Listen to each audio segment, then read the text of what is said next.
Pastor Praveen హత్య ఉదంతం మతపరమైన రంగు పులుముకుంది. అసలు ఈ కేసులో ఏం జరగబోతా ఉంది? నమస్కారం అండి.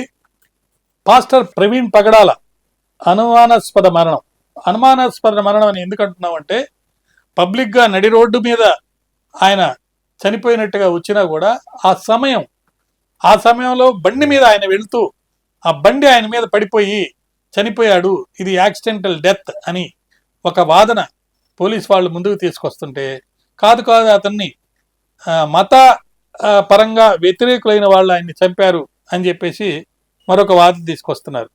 మరి దీనికి సంబంధించి పోస్ట్ మార్టం రిపోర్ట్ అనేది చాలా ముఖ్యమైనది. అది రావడంలో కొంత డిలే జరిగింది.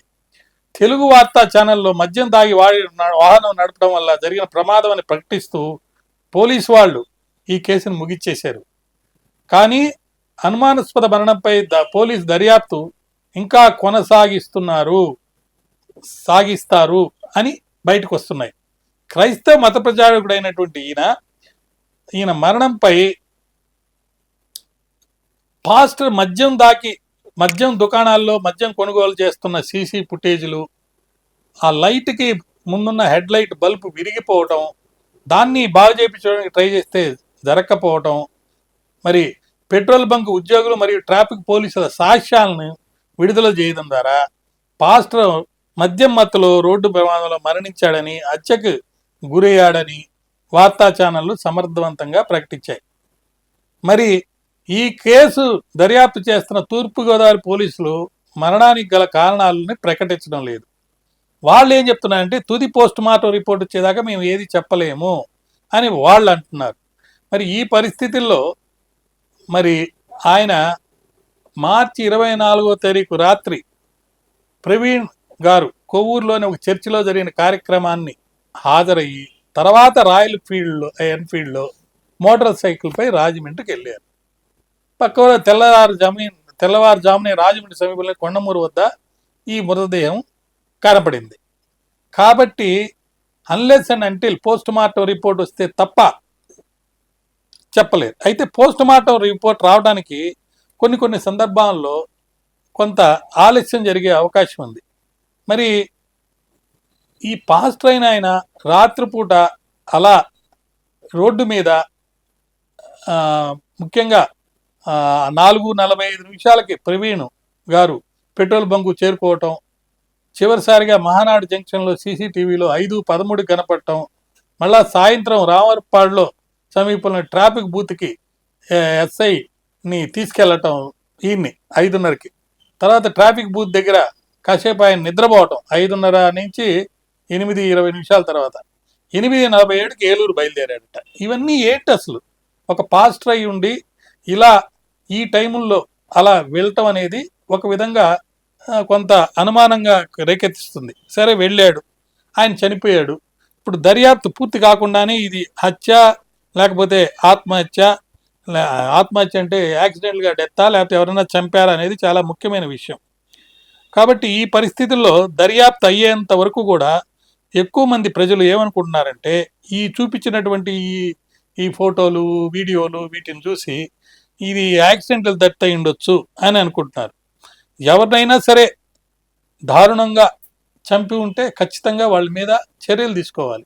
కానీ అది మతపరంగా జరిగినటువంటి హత్య లేకపోతే యాక్సిడెంటల్ డెత్ అనేది సస్పీషియస్ డెత్లో జరిగింది కాబట్టి మరి పోలీసు వాళ్ళు పరిశోధన చేసి తెలుసుకొని దాని మీద ఒక రిపోర్ట్ ఇస్తే తప్ప ఎవరు కూడా ఖచ్చితంగా దీని గురించి చెప్పలేరు.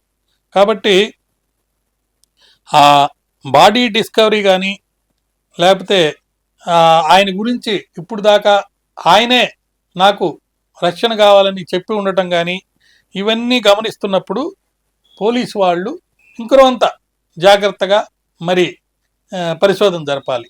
ఒకవేళ ప్రజలకి ఇప్పుడున్న కూటమి ప్రభుత్వం హిందూ మతానికి దగ్గరగా పనిచేస్తుందనే ఒక భావన వచ్చి, లేదా ఇది అనుమానాస్పదంలో మరి చనిపోయాడు కాబట్టి ఖచ్చితంగా ఎంక్వైరీ అనేది పోలీసు వాళ్ళు ఇన్వెస్టిగేషన్ ప్రాపర్గా చేయాలని అనిపిస్తే, ఇప్పుడున్న పోలీస్ కాకుండా లేకపోతే సిఐడి పోలీస్ కాకుండా సిబిసిఐడి కాకుండా సిబిఐ ఎంక్వైరీ కూడా కావాలని అడిగేదానికి అవకాశం ఉంది.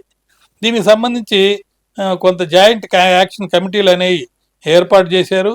ఒక కావేటి ఇంటర్నేషనల్ లా ఫర్మ్ వాళ్ళు led by doctor Kaveti Srinivas అనే ఆయన నేను ఈ కేసుని లీగల్గా ఎంత దూరమైనా పోటీపడి న్యాయం చూపిస్తాను, వచ్చేటట్టు చేస్తాను, ఇది సస్పీషియస్ డెత్ కాబట్టి ఖచ్చితంగా ప్రాపర్ ఎంక్వైరీ చేస్తే ఎవరు ఆయన చంపారనేది తెలుస్తుందని చెప్పి వాళ్ళు చెప్పడం జరిగింది. అటు లీగల్ ఫైట్ అనేది జరుగుతుండగా పోలీసు వారు దర్యాప్తు కూడా చేస్తున్నప్పుడు, పోస్ట్ మార్టం రిపోర్ట్ ఇంకా రానప్పుడు ఎవరు కూడా భావోద్వేగాలకు గురయ్యి వాళ్ళ చట్టాన్ని తమ చేతుల్లోకి తీసుకునే పద్ధతి లేకుండా సహేతుకంగా సమర్థతతోటి శాంతియుతంగా వాళ్ళ యొక్క డిఫరెంట్ క్లెయిమ్స్ని ముందు పెట్టాలి.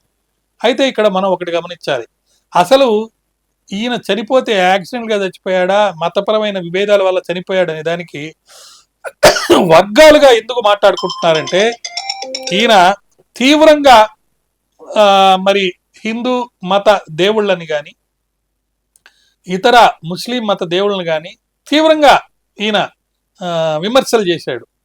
నవ్వుతూనే మాట్లాడుతూ ఎంతో స్ట్రాంగ్గా మరి విమర్శలు చేస్తూ దైవాల్నే దూషిస్తున్నాడు అనేటట్టుగా ఈయన వీడియోలు కనపడుతున్నప్పుడు మరి హిందూ మతం లేకపోతే ముస్లిం మతానికి చెందిన నాయకులు విమర్శలు చేస్తారు గట్టిగా. అలా విమర్శలు చేసినంత మాత్రాన వాళ్ళే ఈయన్ని చంపారని చెప్పేదానికి ఎటువంటి ఆధారాలు అనేవి లేవు. కాబట్టి ప్రస్తుతం వరకు ఎవరినో మనం నిందించడం అనేది పొరపాటు.